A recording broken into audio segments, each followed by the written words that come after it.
வணக்கம். இது உங்கள் ரெயின்டிராப்ஸ் யூடியூப் சேனல். இன்று நாம் தெரிந்து கொள்ளப் போவது வேலுநாச்சியாரின் வெற்றிக்கு பக்கபலமாக இருந்த 2 பெண்களை பற்றி தான். அவர்கள் உடையாள் என்ற யாதவ குல ஆடுமேய்க்கும் சிறுமியும், நாச்சியாரின் பெண்களின் படைக்கு தலைமை தாங்கிய குயிலி என்ற பெண்மணியும்.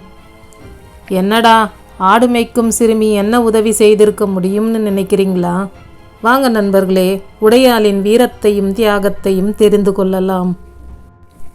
18ஆம் நூற்றாண்டில் தமிழ்நாட்டின் சிவகங்கை பகுதியின் மகாராணி வீரமங்கை வேலுநாச்சியார் தான் ஆங்கிலேயருக்கு எதிராக போர்க்கொடி உயர்த்திய முதல் பெண் விடுதலை போராட்ட வீராங்கனை.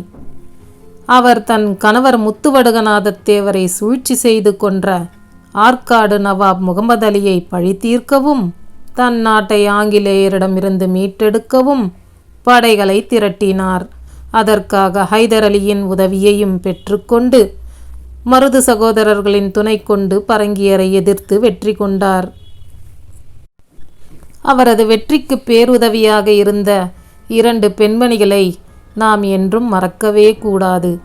ஆம், அவர்கள்தான் உடையாள் என்ற யாதவ குல ஆடுமேய்க்கும் சிறுமியும், பெண்களின் படைக்கு தலைமை தாங்கிய குயிலி என்ற வீர பெண்மணியும்.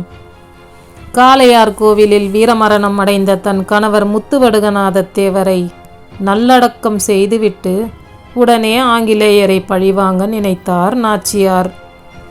இது அவர்களை எதிர்க்கத்தக்க சமயமும் அல்ல, நமக்கு அதற்கான படைவசதியும் போதுமானதாக இல்லை என்று எடுத்துரைத்த மருது சகோதரர்கள் வேலு நாச்சியாரை சில காலம் தலைமறைவாக வாழ அறிவுறுத்தினர். நாச்சியாரும் அதை ஏற்றுக்கொண்டு செல்லும் வழியில் அரியாக்குறிச்சி என்ற ஊருக்கு அருகில் வரும்பொழுது ஆடு மேய்த்து கொண்டிருந்த உடையாள் என்ற யாதவ சிறுமியை சந்திக்கிறார். அவளிடம் குடிப்பதற்கு தண்ணீர் கேட்டதும் அந்த சிறுமியும் அரசி என்று அறியாமல் தன்னிடமிருந்த நீரை பருகுவதற்கு அளித்தாள்.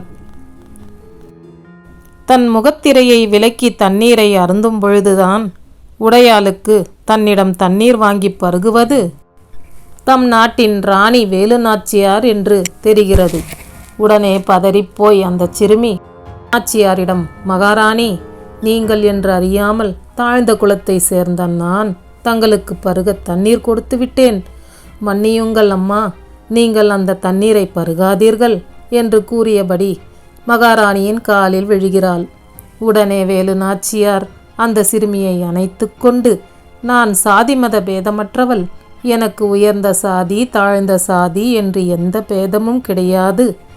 இன்று முதல் நீயும் எனக்கு ஒரு மகள் என்று கூறிவிட்டு அங்கிருந்து விடைபெற்று சென்றார். வேலு நாச்சியாரை தேடி பின்தொடர்ந்து வந்த ஆங்கில சிப்பாய் படைகள் உடையாளிடம் ராணியை பற்றி விசாரித்தார்கள். ஆனால் அந்த 14 வயதான சின்னஞ்சிறு சிறுமி தங்கள் ராணியை பற்றி எந்த விவரமும் சொல்ல மறுத்துவிட்டாள். சிப்பாய்கள் அவளது கரங்களை ஒவ்வொன்றாக துண்டித்து சித்திரவதை செய்து பார்த்தும் கூட உடையாள் தங்கள் ராணியை பற்றியோ அவர் சென்ற திசை பற்றியும் கூறவே இல்லை. இறுதியில் ஆங்கில சிப்பாய்ப்படை அந்த சிறுமியின் தலையை துண்டித்து படுகொலை செய்தார்கள். அன்று உடையாள் மட்டும் காட்டி கொடுத்திருந்தால் ஆங்கிலேயரால் வேலு நாச்சியார் சிறைப்பிடிக்கப்பட்டிருக்கலாம், அல்லது தனது சபதத்தை நிறைவேற்ற முடியாமலும் போயிருக்கும். தன்னை காட்டி கொடுக்க மறுத்து வீரமரணம் அடைந்த அந்த சிறுமியின் செய்தி அறிந்து வேலு நாச்சியார் மிகவும் வேதனை அடைந்தார்.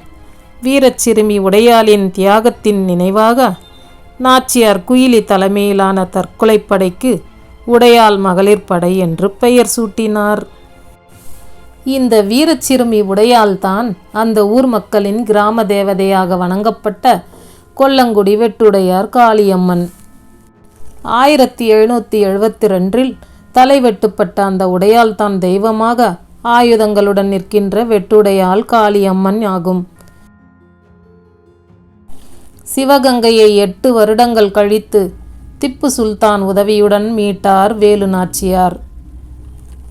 தங்களுக்காக தலை வெட்டுப்பட்ட உடையாளுக்கு சிலை எடுக்கப்பட்டதை அறிந்து ஆச்சரியம் அடைந்த வேலு நாச்சியார் உடனே இந்த ஆலயத்திற்கு 2 பூஜாரிகளை நியமித்து தனது மதிப்பிற்குரிய வைரத்தாலியை காணிக்கையாக இந்த அம்மனுக்கு அளித்தார்.